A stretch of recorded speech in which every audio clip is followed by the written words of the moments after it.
భగవంతుడి నామ స్వభావం గురించి మరియు భోగాల స్వభావం గురించి తెలియజెప్పడానికి ఒక చిన్న కథను చెప్తారు పెద్దలు. ఏంటిదంటే, ఒక అరణ్యంలో ఒక ఋషి తపస్సు చేసుకుంటూ ఉంటాడు.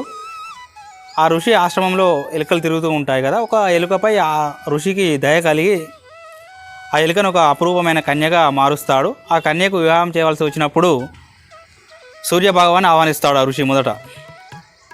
సో అప్పుడు ఆ కన్య అంటుంది, ఏమంటుందంటే, అమ్మో, ఈ సూర్యుని శక్తిని తట్టుకోలేను, ఈ సూర్యుని కంటే ఎవరైనా గొప్ప వాళ్ళు ఉంటే చూడు అంటుంది.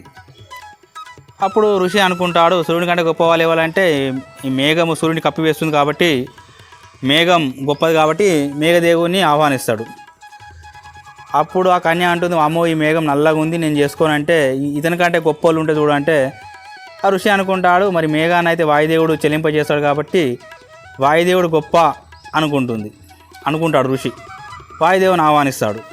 వాయుదేవుడు వచ్చిన తర్వాత ఈ మన కన్య ఏమంటుందంటే, అప్పుడు వాయుదేవుడు ఒక దగ్గర ఉన్నాడు, అటు తిరుగుతుంటాడు, నేను చేసుకోను అంటుంది. ఇతని కంటే ఇంకేమైనా గొప్ప వాళ్ళు ఉంటే చూడు అంటుంది. అప్పుడు వాయుదేవుని కంటే వాయుదేవుడు మేఘానైతే చేస్తాడు, కానీ పర్వతాలను చెలింపజేయడు కాబట్టి పర్వత రాజు గొప్పవాడు అనుకొని ఆ పర్వత రాజును పిలుస్తాడు ఋషి.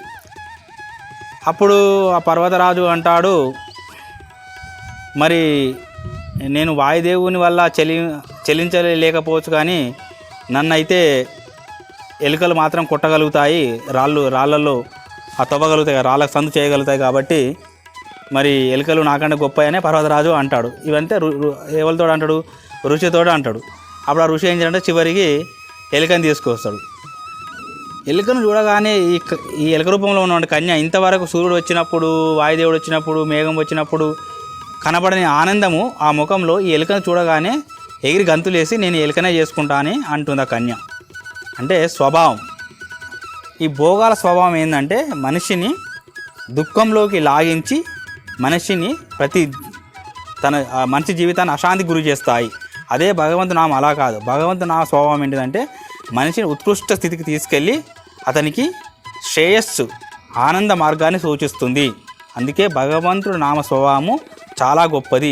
ఈ భోగాల స్వభావం ఎప్పుడు మనల్ని పాతాళ లోకానికి కూడిపి అసూయ ద్వేషాన్ని పెంచుతాయి. అలా ఉంటుంది భోగాల స్వభావము, భగవంతుడు నామ స్వభావము తేడా.